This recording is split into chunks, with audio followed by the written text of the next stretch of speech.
The winter of 1883 descended upon Blackridge Manor with unforgiving cruelty. Snow blanketed the sprawling estate nestled in the remote countryside of Massachusetts, where the Blackridge family had established their American dynasty after emigrating from Britain 3 decades prior. The howling wind rattled the frost-covered windows of the imposing Victorian mansion, its turrets and spires casting long shadows across the pristine white landscape. Inside the grand study, Lord Edmund Blackridge hunched over his mahogany desk, the flickering lamplight casting deep shadows across his gaunt face. Once proud and commanding, the 58-year-old patriarch now appeared haggard, his eyes sunken with worry as he reviewed the mounting pile of financial documents before him.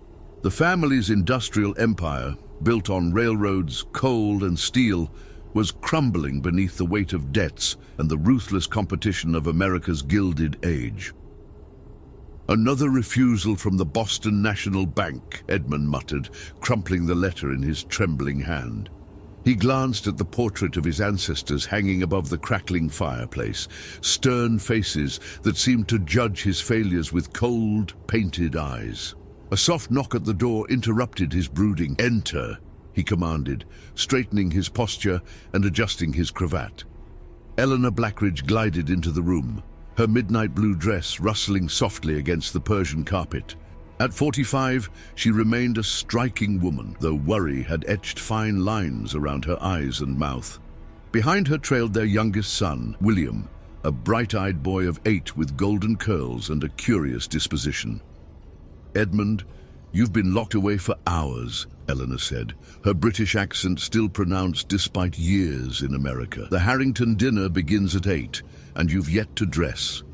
Edmund waved dismissively. "Send my regrets. There are more pressing matters than socializing with those vultures." "Father," William piped up, approaching the desk with childlike boldness, "Mother says the Harringtons have the finest collection of mechanical toys in all of New England. Might I see them?" Edmund's expression softened momentarily as he regarded his youngest child, the unexpected blessing born when Eleanor was thought beyond childbearing years. Unlike his older siblings, who had inherited the Blackridge ambition and cunning, William possessed a gentle innocence that both charmed and worried his father. "Another time, perhaps?" Edmund replied, ruffling the boy's hair. "Now go with your mother. I have business to attend to." As Eleanor ushered William from the room, she cast a concerned glance at her husband. "The children sense something is amiss, Edmund. Charles has been asking questions about the mill closures. Let me worry about our affairs." Edmund snapped, then immediately regretted his harshness. "Forgive me, my dear. Please enjoy the evening. I'll join you shortly." After they departed, Edmund unlocked the bottom drawer of his desk and withdrew a crystal decanter of brandy. He poured himself a generous measure, downing it in one burning gulp. The family fortune, built by his father and expanded by his own ruthless business acumen, was weeks away from collapse. The railroad expansion had failed. The new steel mill had been destroyed in a mysterious fire, and their competitors were circling like vultures, ready to devour what remained of the Blackridge empire. Edmund was contemplating a second drink when the grandfather clock in the hall struck 7 with an ominous resonance that seemed to penetrate the very walls. Simultaneously, a knock sounded at the front door, 3 precise raps that echoed through the mansion. From his study window, Edmund peered out, expecting to see a carriage. The driveway, however, was empty, save for the swirling snow. No tracks marred the pristine white blanket that had fallen throughout the afternoon. Moments later, Harrison, the family's longtime butler, appeared at the study door. "A gentleman to see you, sir, a Mr. Thaddeus Mortimer. He claims to have a business proposition of some urgency." Edmund frowned. "I've scheduled no meetings for this evening." "Indeed, sir. The gentleman insists the matter cannot wait. He mentioned something about a solution to your financial predicament." Edmund's blood ran cold. Few outside the family knew the extent of their troubles. "Show him in," he commanded, straightening his waistcoat. The man who entered the study moved with the fluid grace of a predator. Tall and impossibly thin, Thaddeus Mortimer wore an impeccable black suit that seemed to absorb the lamplight around him. His face was angular, with high cheekbones, and eyes so dark they appeared as bottomless pits beneath his prominent brow. Despite the bitter cold outside, his pale skin bore no flush, and no snow clung to his immaculate attire. "Lord Blackridge," the visitor said, his voice a cultured baritone with an accent Edmund couldn't quite place.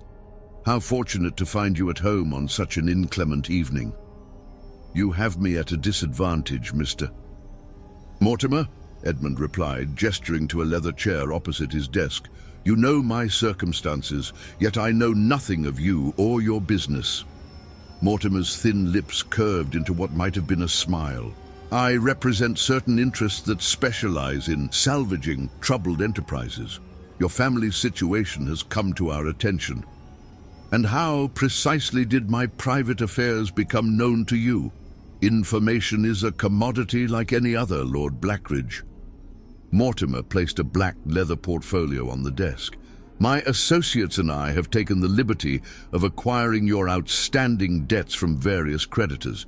We now hold the notes on your properties, mills, and railroad interests." Edmund's face drained of color. "That's impossible. Those debts total over $2 million. $3 million? 462,000 to be precise," Mortimer corrected, opening the portfolio to reveal a stack of documents bearing the Blackridge Company seal.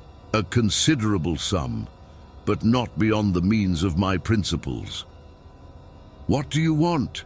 Edmund asked, his voice barely above a whisper. "If you've purchased my debts, you could force me into bankruptcy tomorrow."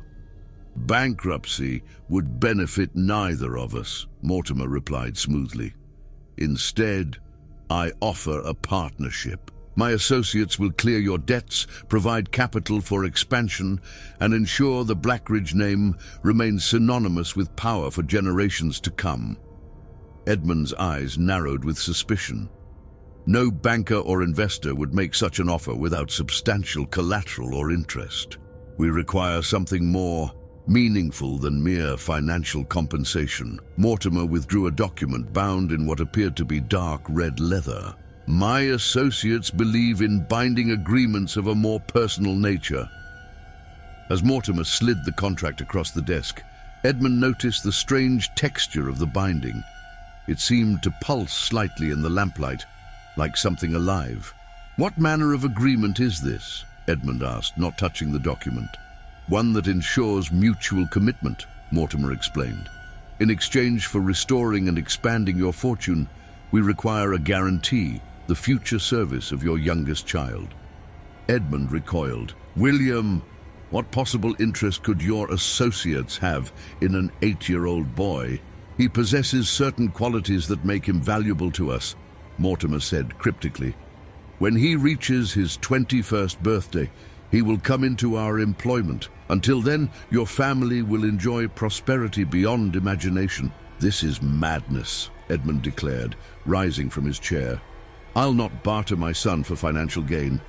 I must ask you to leave immediately." Mortimer remained seated, his expression unchanged. "Consider your position, Lord Blackridge. By this time tomorrow, your creditors will demand payment in full. Your mills will close, your workers will starve, and your family name will be dragged through the courts and newspapers. Your older children will lose their positions in society, your wife, her standing. And young William, what future awaits him when his inheritance is nothing but debt and disgrace?" Edmund faltered, sinking back into his chair. Outside, the wind howled with renewed fury, and somewhere in the house, a door slammed with such force that the crystal decanters on the sideboard rattled. "The contract requires a signature," Mortimer continued, producing an unusual pen with a needle-like tip. "Not in ink, but in blood. A symbolic gesture, nothing more." "Blood?" Edmund whispered, horrified. "A tradition among my associates," Mortimer explained smoothly. "It signifies the binding nature of our agreement. 13 years of unprecedented prosperity for your family in exchange for the boy's service thereafter. He will want for nothing, I assure you." Edmund stared at the contract, his mind racing. The thought of sacrificing William was abhorrent, yet the alternative, the complete ruination of the Blackridge legacy, seemed equally unbearable.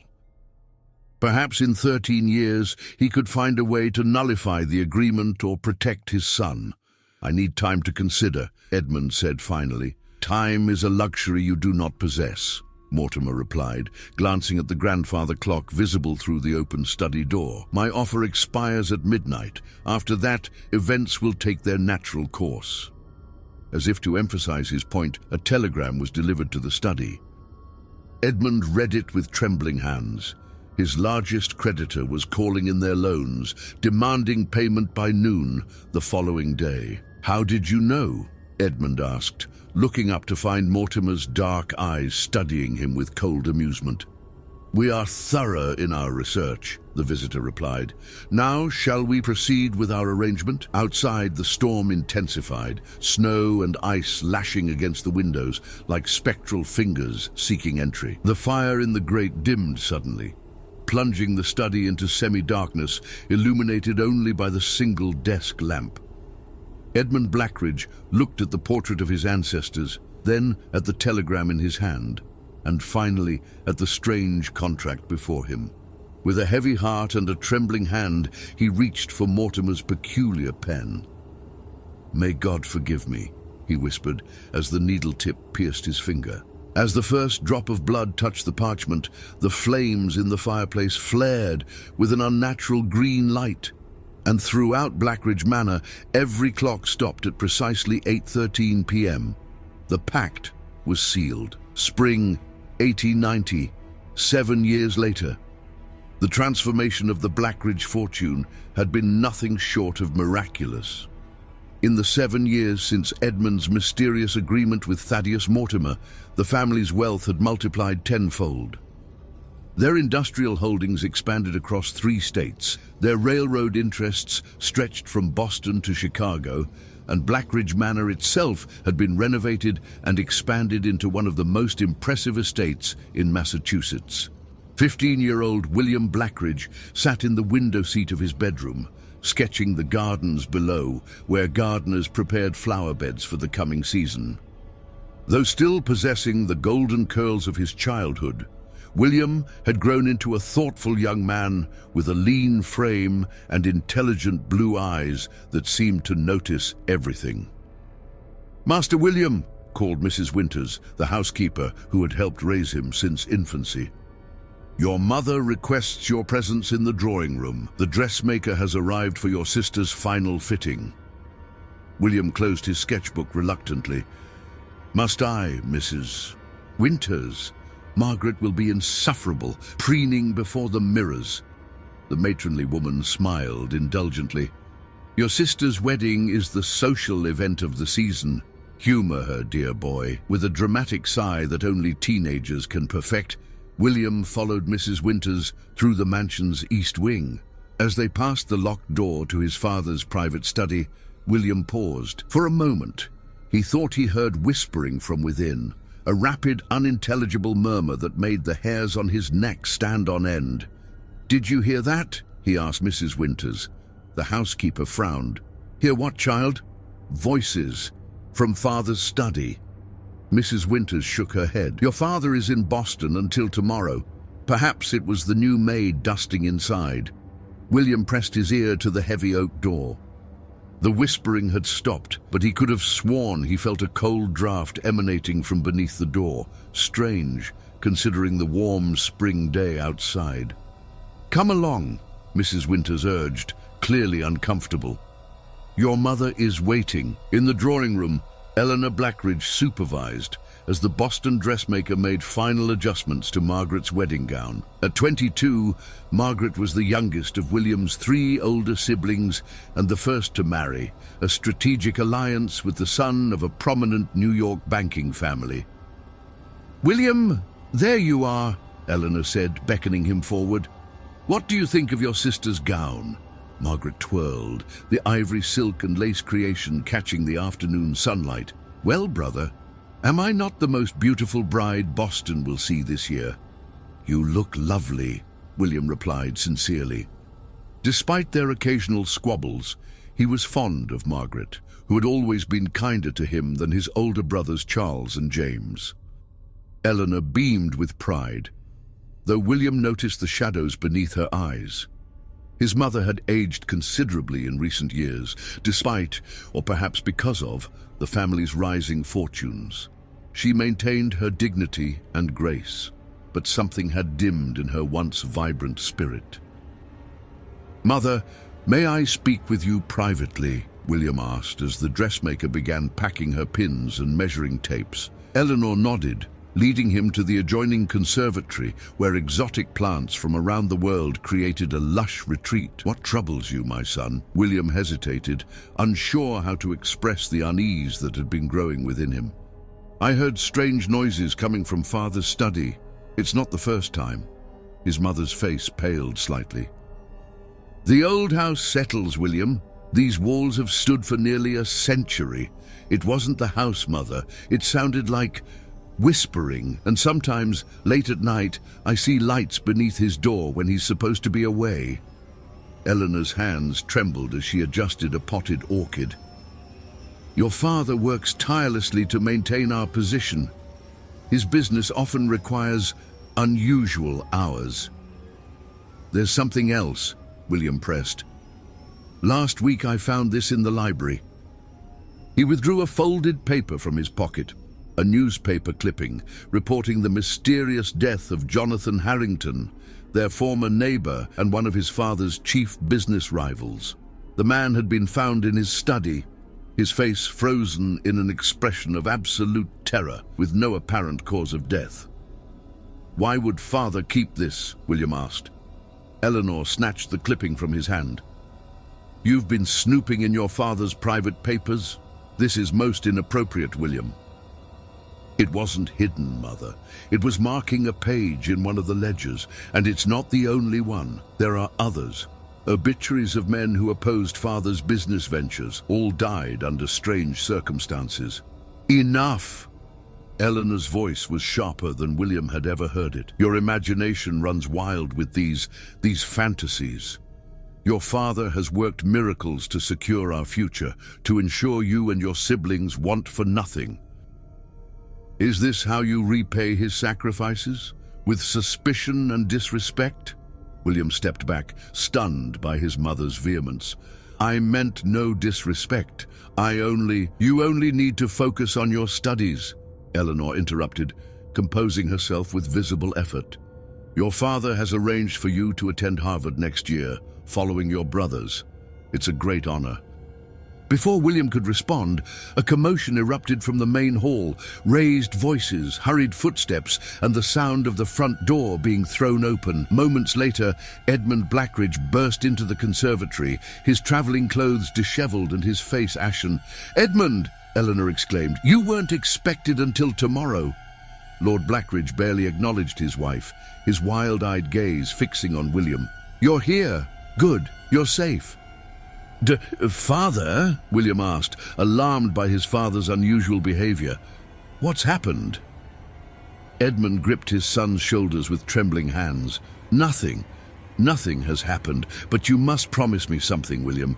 Promise you won't leave the estate grounds without an escort, not for any reason." "But why?" "Promise me." Edmund's fingers dug painfully into William's shoulders. "I promise," William replied, bewildered. Eleanor approached her husband cautiously. "Edmund, you're frightening the boy. What's happened in Boston?" Lord Blackridge released William and ran a hand through his silver-streaked hair. "A minor setback with the new factory. Nothing to concern yourselves with." He forced a smile that didn't reach his eyes. "I apologize for my dramatic entrance. The journey was taxing." As his parents exchanged meaningful glances, William noticed something unusual about his father's appearance, a small dark stain on the cuff of his white shirt. It looked remarkably like blood. "If you'll excuse me," Edmund said, straightening his waistcoat, "I have urgent correspondence to attend to." "William, Remember your promise." After his father departed, William turned to his mother. "Something's wrong. I've never seen him like this." Eleanor's face was a careful mask. "Your father bears many burdens we cannot understand. Now please inform your sister I'll rejoin her shortly." Reluctantly, William left the conservatory, but instead of returning to the drawing room, he followed his father at a discreet distance. Edmund moved with purpose through the mansion's corridors, finally entering his private study and locking the door behind him. William hesitated in the hallway, then pressed his ear against the door once more. This time, he distinctly heard his father's voice, though he seemed to be speaking to someone else. "It wasn't part of our agreement," Edmund was saying, his voice strained. "The boy remains under my protection until his 21st birthday. Those were the terms." A pause followed, as if someone was responding, though William heard no other voice. "I've upheld my end of the bargain," Edmund continued. "The sacrifices you demanded, I've made them all, but William is not to be touched before the appointed time. If you break faith with me on this, I'll find a way to destroy the contract, whatever the cost." Another silence, longer this time. "Very well," Edmund finally said, his tone defeated. "I understand. But remember, 6 more years, not a day sooner." Footsteps approached the door, and William barely had time to duck into an adjacent room before his father emerged from the study. Through the crack in the door, William observed his father's face, haggard, haunted, and somehow older than it had been mere hours before. Once Edmund disappeared down the corridor, William slipped from his hiding place and approached the study door. To his surprise, it was unlocked. Heart-pounding, he entered the forbidden sanctuary of his father's private domain. The study appeared normal at first glance. Bookshelves lined with leather-bound volumes, a massive desk covered with papers, and tall windows overlooking the estate's western grounds. But as William moved deeper into the room, he noticed peculiarities. Strange symbols had been carved into the underside of the desk. The carpet beneath it had been cut away, revealing floorboards inscribed with similar markings. William knelt to examine the symbols more closely. They resembled no language he had ever studied, yet something about them seemed vaguely familiar, as if he had seen them in a half-forgotten dream. A leather-bound book on his father's desk caught his attention. Unlike the other volumes in the study, this one bore no title on its spine. William opened it carefully, revealing pages filled with his father's meticulous handwriting, dates, names, and detailed accounts of business transactions. But interspersed among the mundane entries were disturbing notations. April 17th, 1887, H. Sullivan opposed the railway extension. Visited by M. tonight. Sullivan found dead by morning. Heart failure, according to the coroner. The railway proceeds. September 3rd, 1888. Competitor's mill mysteriously burned. No survivors. Our production doubled to meet demand. The price was steep. M required the sacrifice of innocence. God forgive me. December 25th, 1889.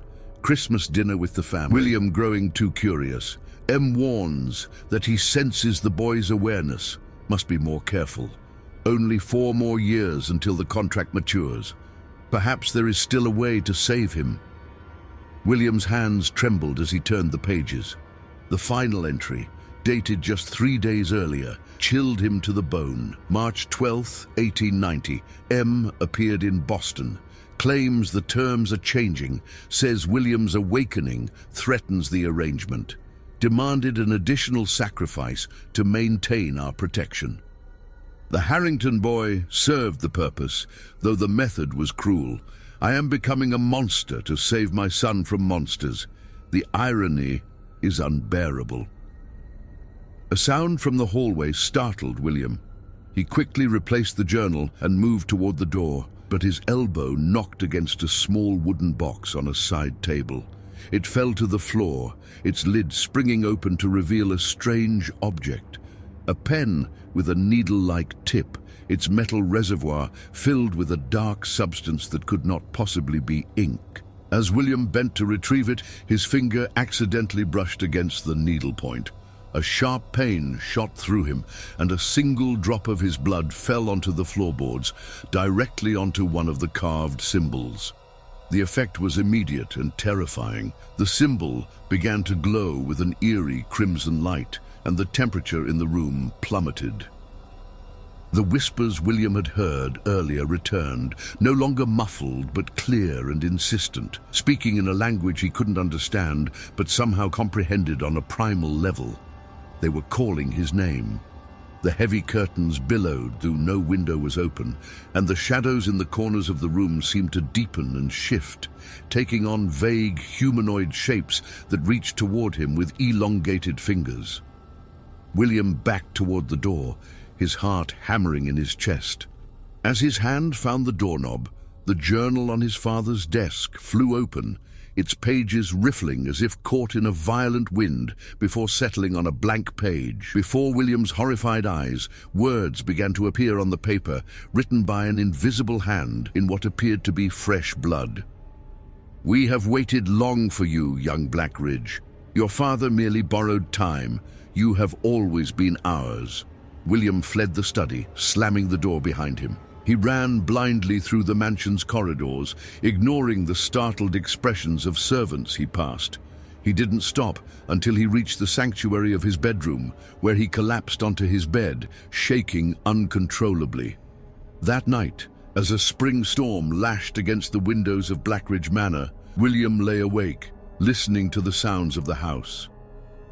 Beneath the howl of the wind and the patter of rain, he could hear something moving within the walls, a scraping, slithering sound that seemed to follow a deliberate path through the mansion. It paused outside his bedroom door, and in the silence that followed, William heard a soft, almost gentle tapping, as if someone or something was politely requesting entry. William held his breath, staring at the door handle. Slowly, impossibly, it began to turn. Summer 1893.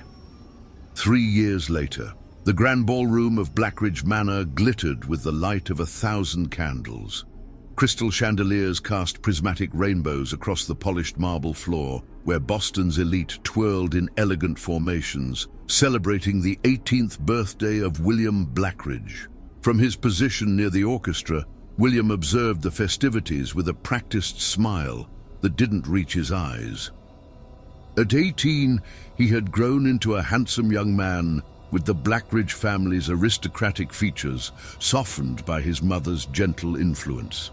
His golden hair was now darker, the color of burnished bronze, and his once childish face had acquired the sharp angles of adulthood. "You look positively miserable, little brother," came a familiar voice. Margaret Blackridge Thornton approached, resplendent in emerald silk that complemented her auburn hair. Now married for 3 years to the banking heir Richard Thornton, she carried herself with the confidence of a woman secure in her social position. "I'm merely overwhelmed by the spectacle father has arranged," William replied, accepting a glass of champagne from a passing servant. "Half of New England seems to be here," Margaret laughed, the sound tinkling like the crystal in their hands. "Father spares no expense when it comes to you. You've always been his favorite." William's smile faltered. "Not his favorite, Margaret, his investment." His sister's expression grew serious. "You still harbor those childish suspicions. William, you must abandon these fantasies. They do you no credit." "Fantasies?" William's voice lowered to ensure they wouldn't be overheard. "You know as well as I do that our family's fortune appeared mysteriously after years of financial struggle. You remember the winter of '83. "I remember a difficult time, followed by Father's brilliant business decisions," Margaret countered. "The Blackridge name has never been more respected." Respected, perhaps, but feared as well. William sipped his champagne. "Have you noticed how our competitors seem to meet with unfortunate accidents? How those who oppose Father's business interests suffer mysterious ailments or sudden deaths?" Margaret's face paled slightly. "You shouldn't speak of such things, especially tonight. Look, Father is watching us." Across the ballroom, Edmund Blackridge stood in conversation with several prominent businessmen, but his gaze was indeed fixed on his youngest child. At 68, Edmund remained an imposing figure, though the years had not been kind. His once robust frame had grown gaunt, his face deeply lined, and his hair completely white. Only his eyes retained their intensity, dark, watchful, and haunted. "He's been watching me for years," William murmured. "Ever since I discovered the journal." "What journal?" Margaret asked. But before William could respond, they were interrupted by the arrival of James, the middle Blackridge son. At 30, James had become Edmund's right hand in the family business, overseeing their manufacturing interests with ruthless efficiency. Unlike Charles, the eldest, who managed their financial affairs from New York, James remained in Boston, seemingly unwilling to stray far from their father's influence. "Margaret, Mother is looking for you," James said curtly. "Something about introducing the Astor girl to your husband." After Margaret departed, James turned to William, his expression stern. "You're upsetting Father with your brooding. This celebration cost a small fortune. The least you could do is pretend to enjoy it." "I never asked for this extravagance," William replied. "A quiet dinner would have sufficed." James snorted, always the modest one. "Tell me, brother, do you practice your humility before the mirror each morning?" William ignored the barb. "Have you spoken with Father about Harvard? He refuses to discuss my return for the fall term." After completing his first year at Harvard with distinction, William had been surprised when his father insisted he remain at Blackridge Manor for the summer rather than pursuing the European tour that had been promised. As August approached, Edmund remained evasive about William's return to university. "Father has other plans for your education," James said, straightening his already immaculate cravat. "More practical experience, less theoretical nonsense." "What does that mean?" "It means you'll be joining me at the steel mill next month. Father believes it's time you learned the family business from the ground up." William stared at his brother in disbelief. "I'm studying architecture and art history. I have no interest in steel manufacturing." "Your interests are irrelevant," James replied coldly. "The Blackridge Empire wasn't built on sketches and paintings. It's time you contributed something of value to this family." Before William could respond, the orchestra fell silent as Edmund Blackridge approached the center of the ballroom, tapping a silver spoon against his crystal glass. The assembled guests turned expectantly toward their host.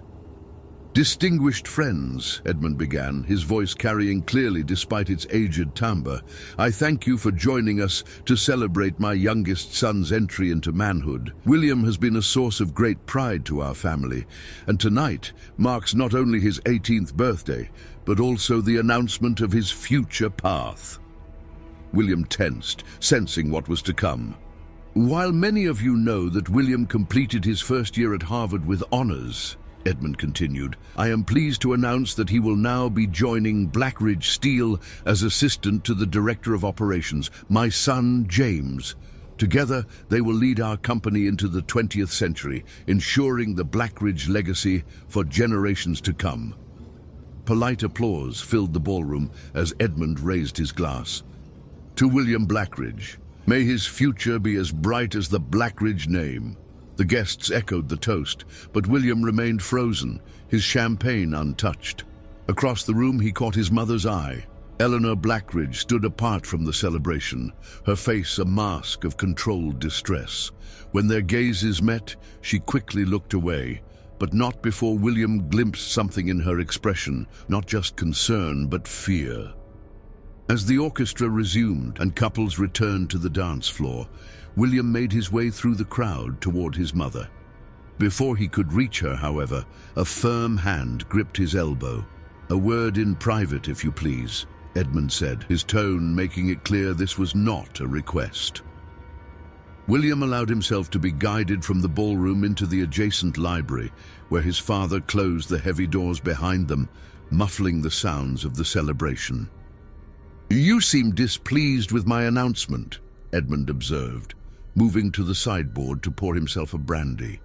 "You made this decision without consulting me," William replied, struggling to keep his voice level. "I have no desire to work at the mill.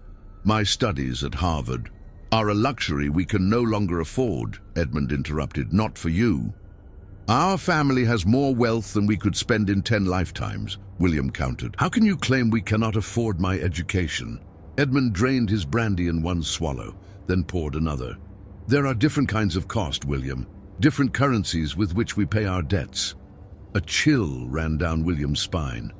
What does that mean, Father? Edmund turned to face his son, his expression grave.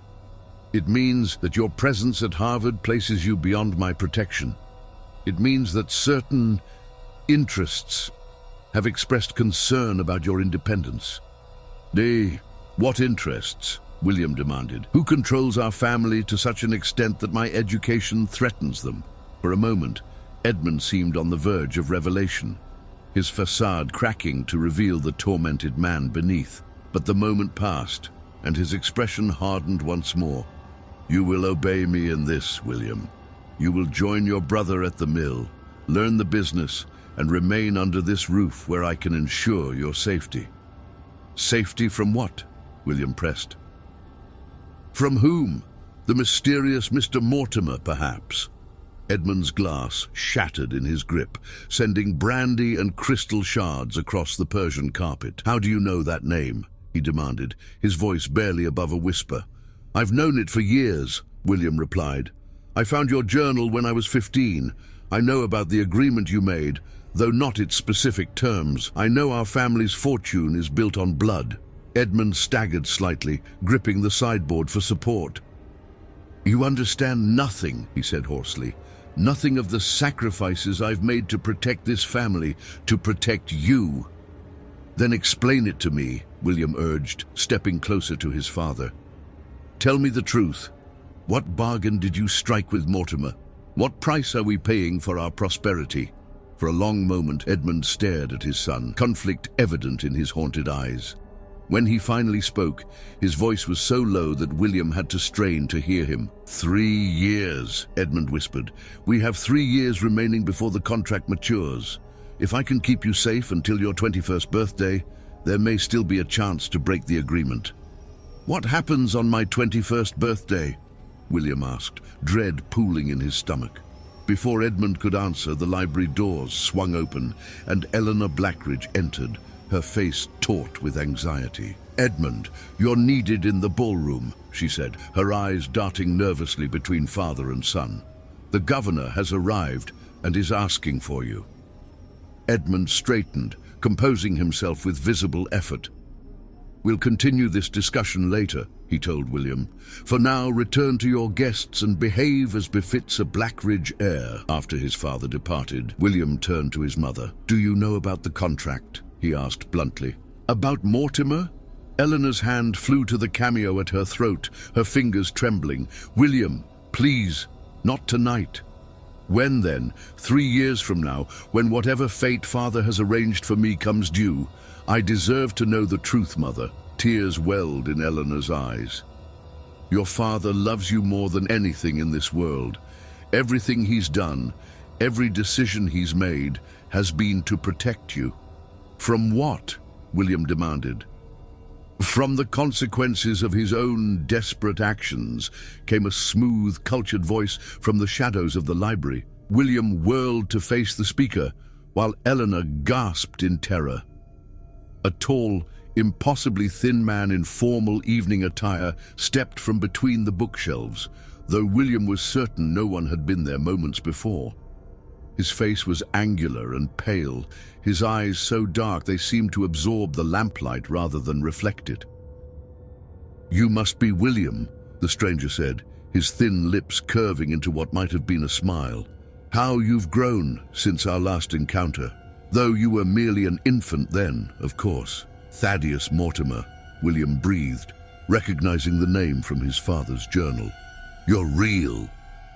As real as the blood in your veins, young Blackridge, Mortimer replied, his voice like silk sliding over steel.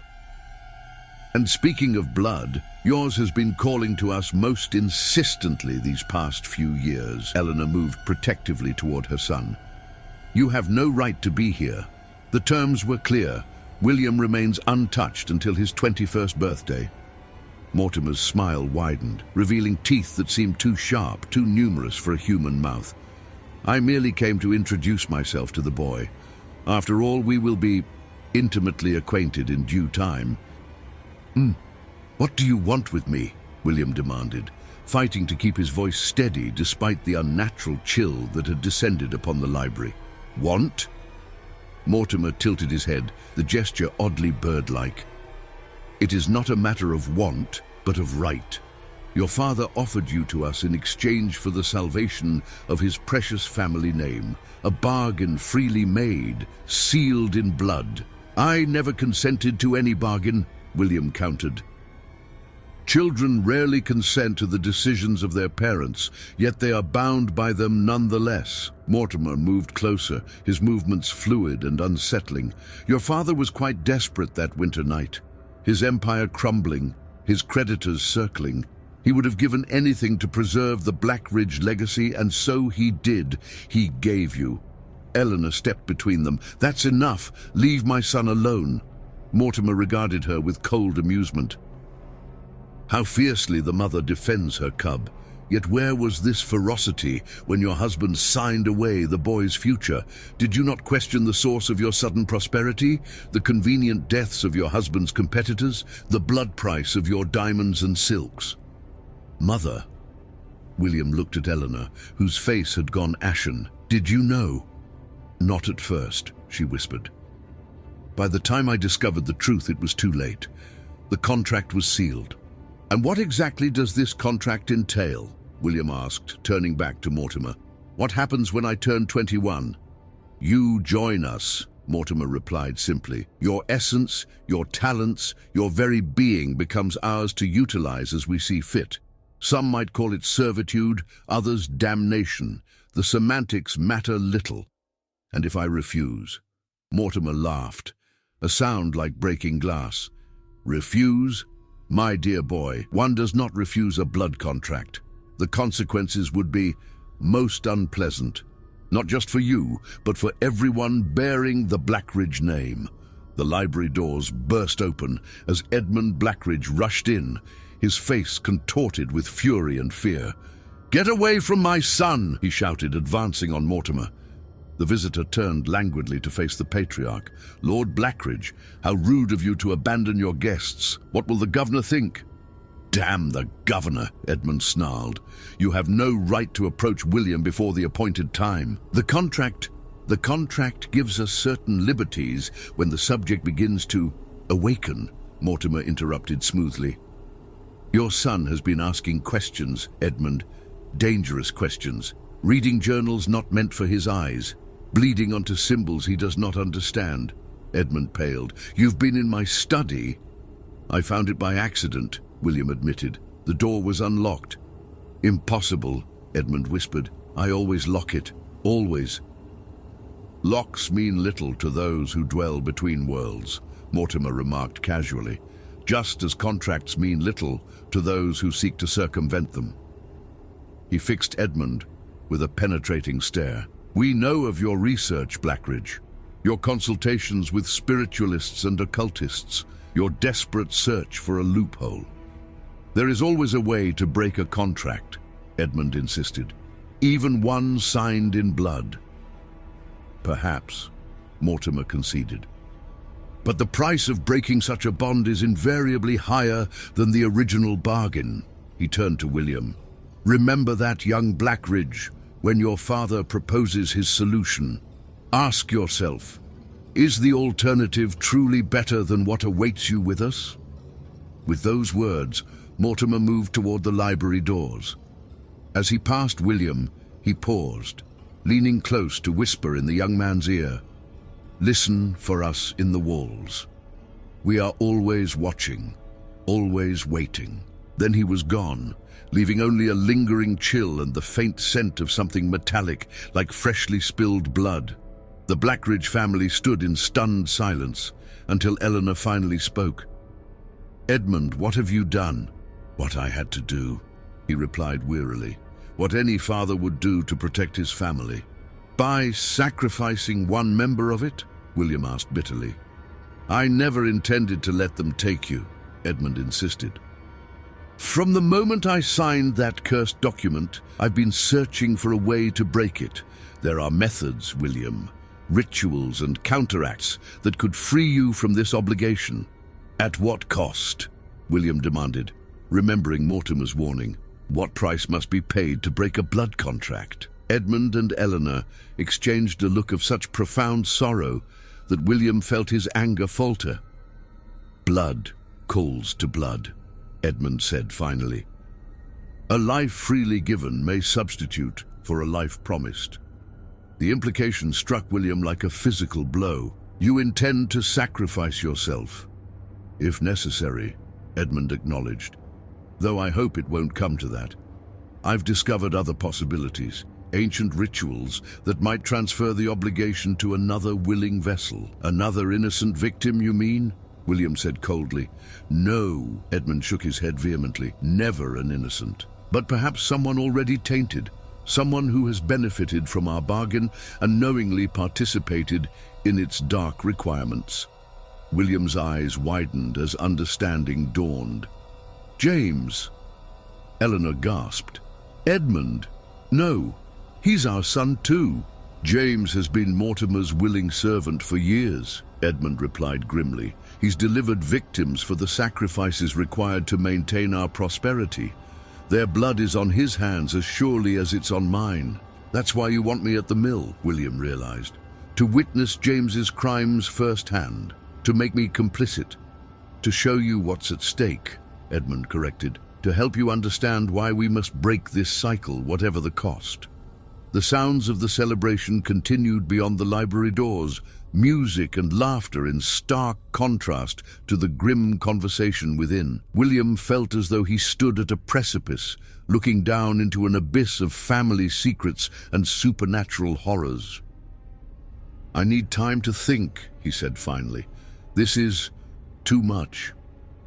Time is the one luxury we don't have, Edmund replied. 3 years will pass in the blink of an eye. We must prepare. Prepare how? William asked. Tomorrow, we begin your true education, Edmund said, his voice taking on a new resolve. Not architecture or art, but the ancient knowledge required to fight what's coming. There are symbols to learn, incantations to memorize, rituals to master. And if I refuse? If I choose to honor the contract rather than sacrifice another family member? Edmund's expression hardened. Then you condemn not only yourself, but generations of Blackridges yet unborn. This pact doesn't end with you, William. Once they have you, they'll use your essence to claim others of our bloodline. Children not yet conceived will be born marked for damnation. The weight of this revelation settled over William like a shroud. The choice before him seemed impossible. Sacrifice himself, sacrifice his brother, or sacrifice his father. Each option stained with blood, each path leading to darkness. Return to the party, Eleanor urged gently. For tonight at least, try to forget. Tomorrow will come soon enough. As William moved toward the door, Edmund called after him. One more thing. Trust no one outside this room. Not your siblings, not the servants, not your friends. Mortimer has eyes and ears everywhere. The walls themselves may be listening. William nodded grimly and stepped back into the glittering ballroom where Boston's elite continued their carefree revelry, oblivious to the horror unfolding within the Blackridge family. As he accepted congratulations and birthday wishes, he couldn't help but study each face, wondering which might be masks worn by Mortimer's agents. And beneath the music and conversation, he could swear he heard it again, that soft, insistent whispering from within the walls, calling his name. Autumn 1893. 2 months later, rain lashed against the windows of Blackridge Steel Mill No. 3, the largest of the family's manufacturing facilities. Inside the cavernous main floor, molten metal poured from massive crucibles into molds, sending showers of sparks into the smoke-filled air. Workers moved with practiced efficiency, their faces streaked with soot and sweat as they tended the roaring furnaces. From a glass-enclosed observation platform above the factory floor, William Blackridge watched the operation with a mixture of fascination and revulsion. 2 months into his practical education, he had learned more about the family business than he had ever wanted to know, including its darker aspects. Impressive, isn't it? James appeared beside him, immaculately dressed despite the industrial setting. 50 tons of steel produced daily, employing over 300 men. Father built this mill from nothing after the fire destroyed the original facility, after the mysterious fire that killed our chief competitor and all his senior staff. William corrected quietly. James's smile didn't waver. Tragic accidents happen in this industry. Steel is dangerous business. Is that what you tell yourself to sleep at night? That they were accidents? I sleep quite soundly, little brother. James placed a hand on William's shoulder, his grip slightly too tight to be fraternal. The question is, how will you sleep when you understand what's truly required to maintain the Blackridge legacy? William shrugged off his brother's hand. I already understand more than you think. Do you? James's voice took on an edge.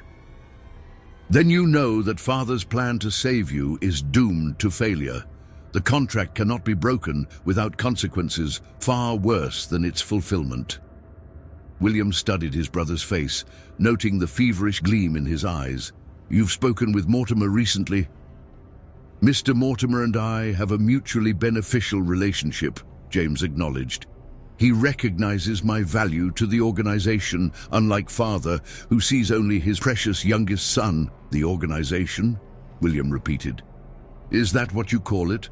This cult or coven or whatever unholy assembly demands human sacrifices. James laughed, the sound echoing unnaturally in the observation room. So dramatic, William. They're not a cult. They're businessmen of a sort. They deal in commodities more valuable than steel or gold. Souls, William said flatly. Potential, James corrected. Human potential, harnessed and directed toward greater purposes than one mortal lifetime could achieve. A chill ran down William's spine as he recognized the rehearsed quality of James's words, as if he were reciting doctrine taught to him by Mortimer. And what greater purpose justifies the deaths I've documented in Father's journals? The competitors who died of mysterious heart failures, the union organizers who disappeared, the children from the factory town who vanished last winter. James's expression darkened. You understand nothing of necessity. Those sacrifices ensured prosperity, not just for our family, but for thousands. Without Blackridge steel, this entire region would collapse into poverty. So you justify murder as economic necessity? William asked incredulously.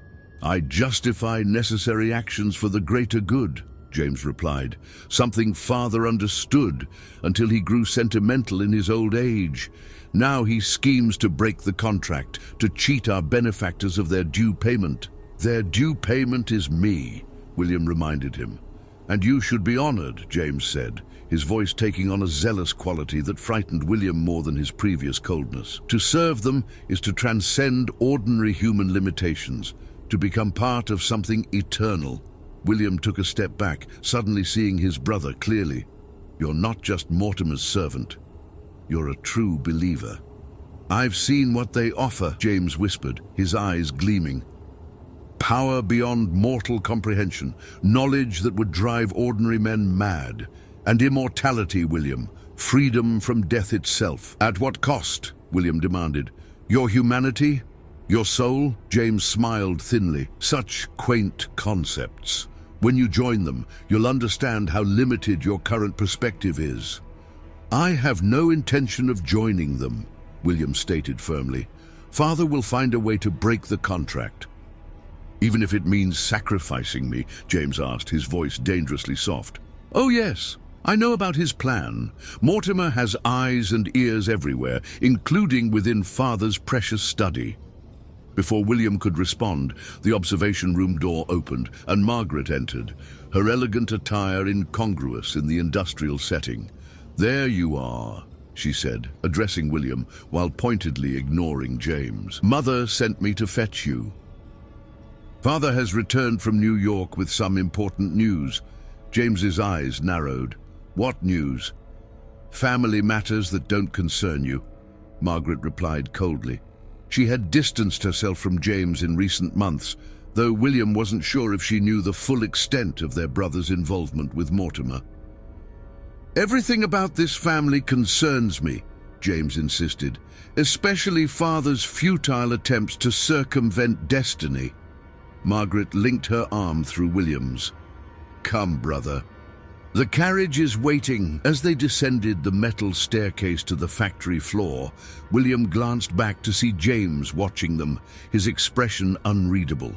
For a moment, William thought he saw something shift in his brother's face, a flicker of something inhuman beneath the familiar features. Outside, rain continued to pour as they hurried to the waiting carriage. Once inside, Margaret gripped William's hand tightly. James is lost to us, she whispered. You know that, don't you? William nodded grimly. How much do you know about what's happening? Enough, Margaret replied. Father confided in me after your birthday celebration. I've been helping him research possible ways to break the contract. And Richard? William asked, referring to Margaret's husband. Knows nothing, she said firmly. I've kept him away from Blackridge Manor as much as possible. The less he's involved, the safer he remains. The carriage rattled through Boston's rain-slicked streets, finally turning onto the private road leading to Blackridge Manor.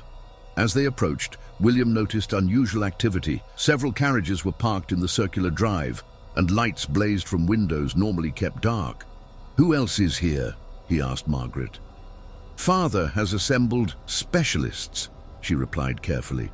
People with knowledge of the occult and supernatural. Some are charlatans, no doubt, but a few may offer genuine help. Inside the mansion, William and Margaret were directed to the library, which had been transformed since William had last seen it. The furniture had been pushed to the walls, and a large circular table now dominated the center of the room.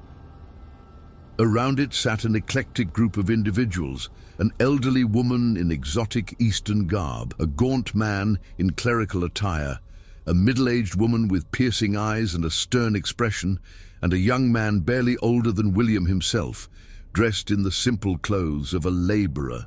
Edmund Blackridge stood at the head of the table, looking more animated than William had seen him in years. Beside him sat Eleanor, her face pale but determined. William, Margaret, join us, Edmund said, gesturing to empty chairs. We were just discussing the findings from New York. As they took their seats, Edmund introduced the strangers. Madame Sokolov, a medium of considerable reputation. Father Ignatius, formerly of the Vatican's more discreet departments. Dr. Elizabeth Winthrop, professor of anthropology and folklore at Miskatonic University. And Mr. Daniel Sullivan, who possesses certain unique abilities. The young man, Sullivan, nodded at William with an intensity that suggested he knew more about the situation than his humble appearance indicated. What findings from New York? William asked, addressing his father. Edmund's eyes gleamed with excitement. A text, long thought lost, has resurfaced in a private collection, the Liber Sanguinis, the Book of Blood.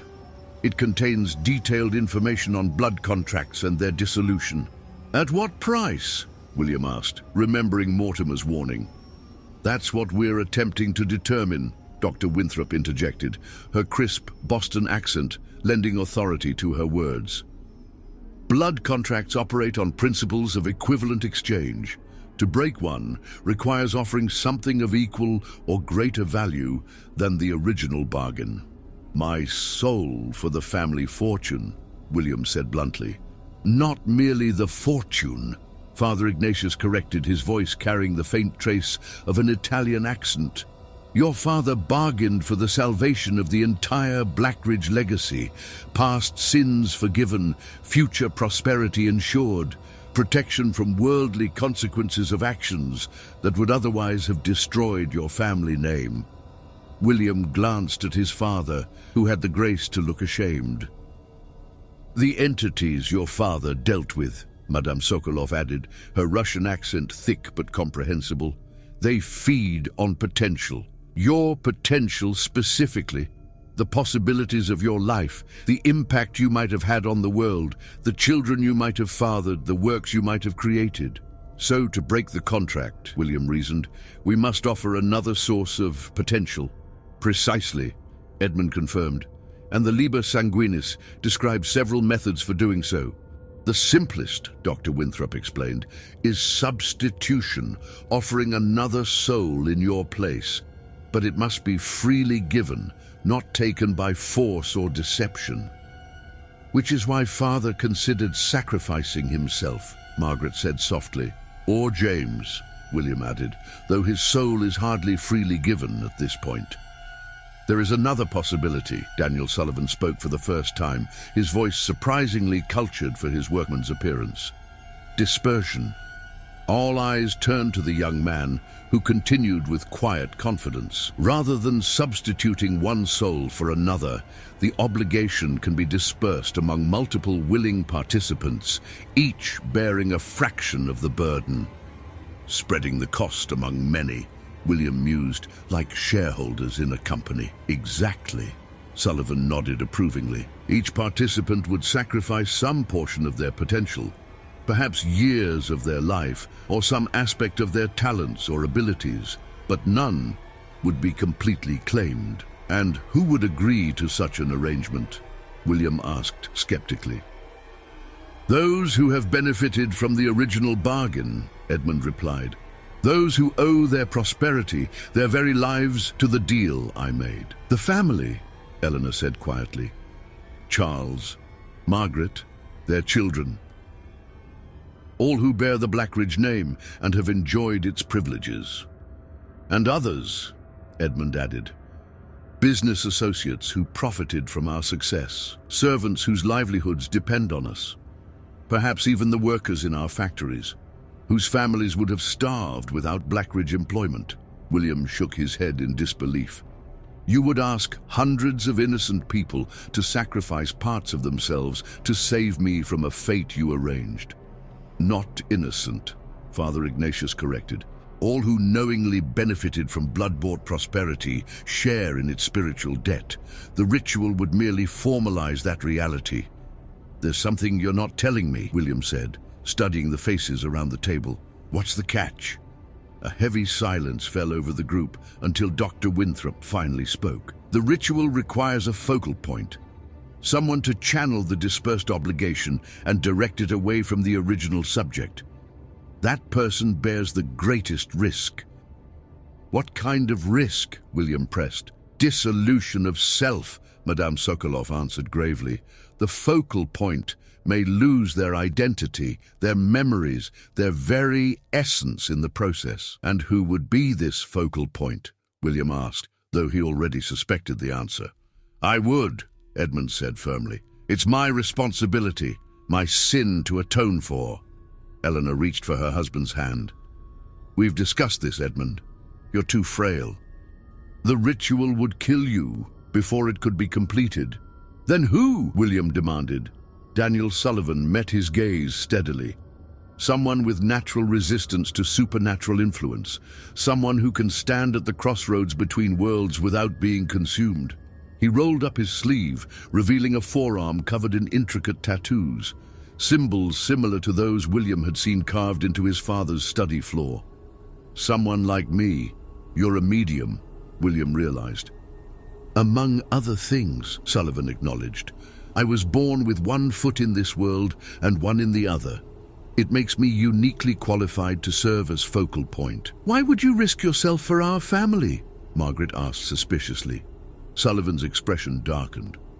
Because the entities your father dealt with destroyed my family 20 years ago. My father worked for Blackridge Coal before the expansion. He was one of the sacrifices required to fulfill the contract's terms. A stunned silence followed this revelation until Edmund spoke. I didn't know, Sullivan. I swear I didn't know who was chosen. Perhaps not specifically, Sullivan conceded, but you knew someone would pay the price. Now I offer you a chance at redemption for both our families. William studied the young man intently. Even if this works, if we disperse the obligation and you channel it away, what happens to the contract itself? Mortimer said it can't simply be destroyed. It must be transformed, Father Ignatius explained, converted from a debt of blood to a covenant of protection. The participants in the ritual wouldn't just be sacrificing portions of their potential, Dr. Winthrop elaborated. They would be redirecting that potential toward a new purpose, creating a barrier against the entities that seek to claim you. A shield of souls, Madame Sokolov added poetically, each contributor becoming a thread in a tapestry of protection. The concept was both beautiful and terrible. Dozens, perhaps hundreds of people willingly giving up pieces of their future to save William from his father's bargain. The moral implications were staggering. When would this ritual take place? William asked finally. It must be performed at the exact midpoint between the signing of the contract and its maturation, Edmund replied, which falls on the winter solstice of this year, December 21st. Less than 3 months from now, Margaret calculated. And if it fails? William pressed. Daniel Sullivan's expression was grim. Then the entities claim not just you, but everyone who participated in the attempt to break the contract. Hundreds of souls instead of one. The risk is too great, William declared, rising from his chair. I won't allow others to sacrifice themselves for me. It's not your decision to make, Edmund countered. Each participant will choose freely, understanding the risks and rewards.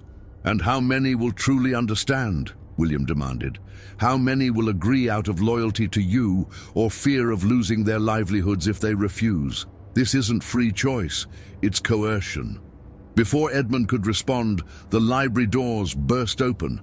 Harrison, the elderly butler, staggered in, his face ashen and his white gloves stained with blood. My lord, he gasped. It's Master James. He's in the study. Something terrible. William was the first to reach the study, with Edmund and the others close behind. The door stood ajar, a thin trail of blood leading inside. The smell hit them first, copper and sulfur, an unholy combination that made William's stomach lurch. James Blackridge knelt in the center of the room, surrounded by candles arranged in a pattern William recognized from his father's journal.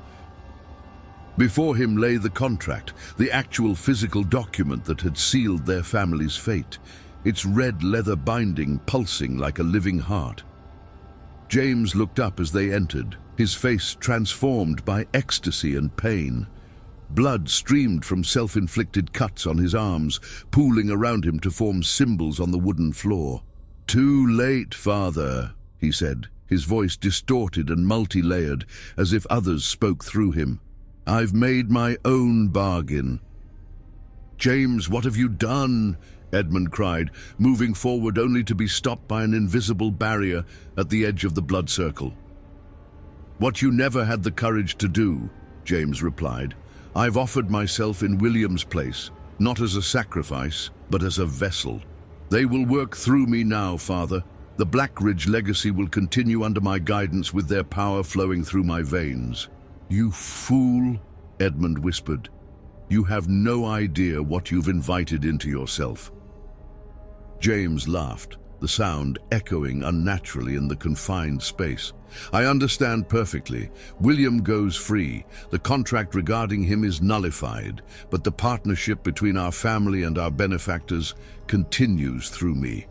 Everyone wins. Except you, William said, staring at his brother in horror and pity. You've damned yourself, James. I've transcended, James corrected, rising to his feet with unnatural grace. And now, I must complete the transformation. Before anyone could react, James drew a silver dagger from his coat and plunged it into his own heart. Instead of collapsing, he remained standing as black ichor began to flow from the wound, consuming the red blood around him.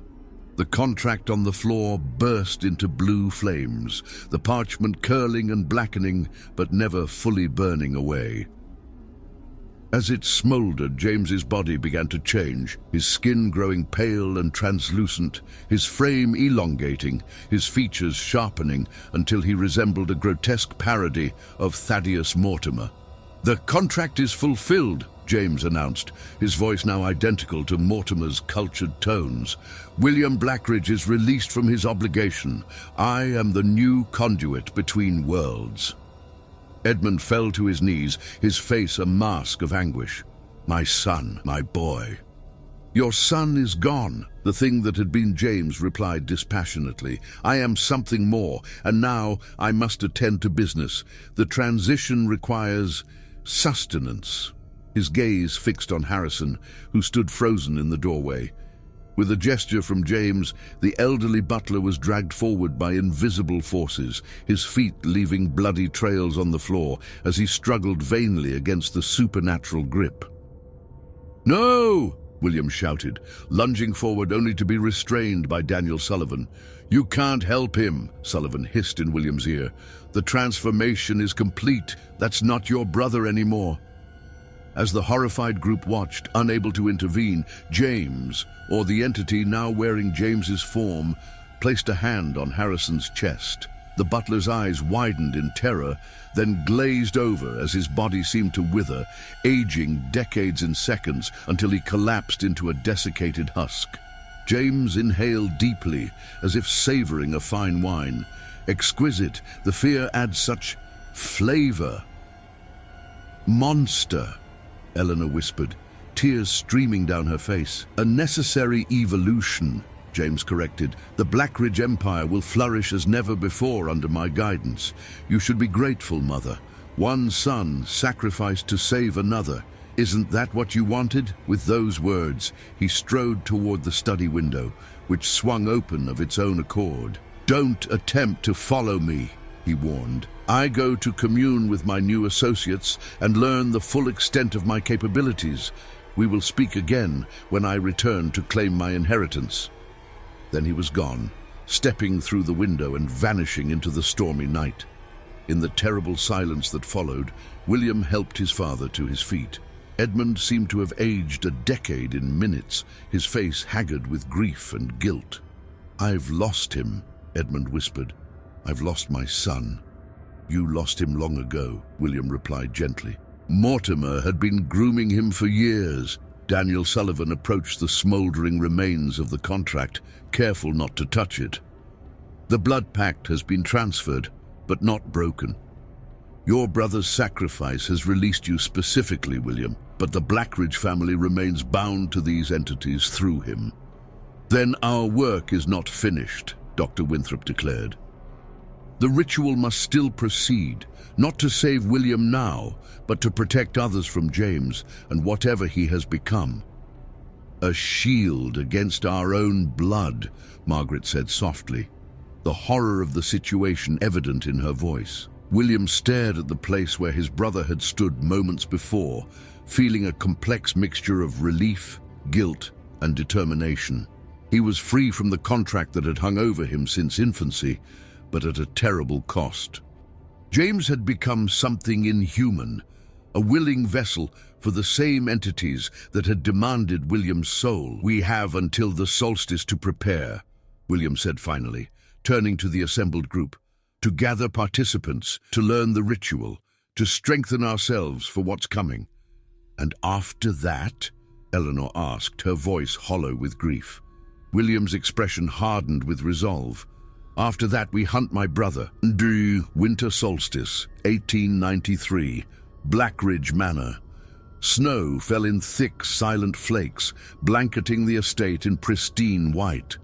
Inside Blackridge Manor, preparations for the ritual had transformed the grand ballroom into a temple of arcane geometry. Hundreds of candles cast flickering light over the assembled participants, family members, loyal servants, business associates, and workers from the Blackridge factories, all gathered in concentric circles around a central altar.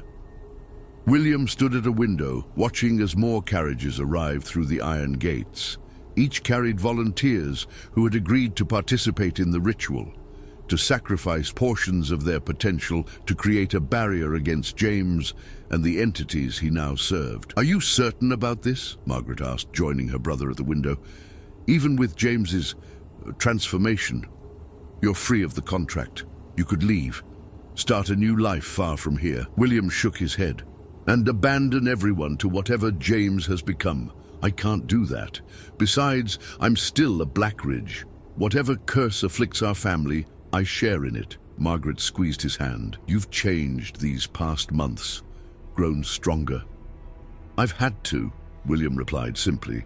Indeed, the 3 months since James's transformation had forced William to mature rapidly. With his father increasingly frail and withdrawn, William had taken charge of the ritual preparations, working closely with Sullivan and the other occult specialists to master the necessary knowledge. He had also assumed control of many family business affairs, as James's disappearance and Edmund's decline had left a vacuum in the Blackridge Empire. To everyone's surprise, William had shown an unexpected aptitude for management, though he approached it with a moral compass his predecessors had lacked. "It's time," Daniel Sullivan announced, approaching the siblings. The young medium had become William's closest ally in the preparations, teaching him protective symbols and meditation techniques to strengthen his mental defenses. William nodded and followed Sullivan to the center of the ballroom, where Edmund and Eleanor waited beside the altar, a circular table carved with intricate symbols and inlaid with silver and gold. Edmund looked decades older than his 68 years, his once commanding presence diminished by grief and guilt. Yet as William approached, his father straightened, summoning his remaining strength for this final effort to protect his family. "The participants are ready," Edmund said, his voice steady despite his frailty. "Each has been instructed in their role and has confirmed their willing participation." William surveyed the assembled crowd. Nearly 300 people arranged in 7 concentric circles. In the innermost ring stood the Blackridge family members and closest associates. The outer rings contained factory workers, servants, and business partners of varying degrees of connection to the family. "And James?" William asked quietly. "Any sign?" Sullivan shook his head. "Nothing since the incident at the mill last week." That incident had been their first confirmation that James still existed in some form. He had appeared at Blackridge Steel Mill No. 3, where he had casually murdered the night watchman before using supernatural abilities to destroy crucial machinery. The message was clear. He could strike at the family's interests at will. "He'll come tonight," Edmund predicted grimly. "The ritual will draw him. He'll sense the potential being gathered and try to claim it for himself and his associates." "We're prepared for that possibility," Dr. Winthrop assured them, joining the group at the altar. The anthropologist had proven invaluable in deciphering the ancient texts describing the ritual. "The outer perimeter is protected by the strongest wards we could devise." "They won't hold him for long," Sullivan warned. "Whatever James has become, he's growing stronger by the day." "They don't need to hold forever," William replied, "just long enough to complete the ritual." As the clock approached midnight, Father Ignatius called for silence. The assembled participants grew still, their collective anticipation filling the ballroom with palpable tension. "We gather on this longest night," the priest intoned, "to create a shield of souls against the darkness that threatens. Each of you has come willingly, understanding the sacrifice required. Each will give a portion of your potential, your future possibilities, to forge a barrier that will protect not just the Blackridge family, but all who might fall victim to the entities they inadvertently unleashed." William took his position at the north point of the altar, with Sullivan at the south, Edmund at the east, and Eleanor at the west. Between them lay the remains of the original contract, its charred parchment encased in a silver box. "Begin," Father Ignatius commanded. Sullivan closed his eyes and began to chant in a language older than Latin or Greek. The candles flickered as a wind that shouldn't exist indoors swept through the ballroom. One by one, the participants in the innermost circle began to glow with a soft blue light that seemed to emanate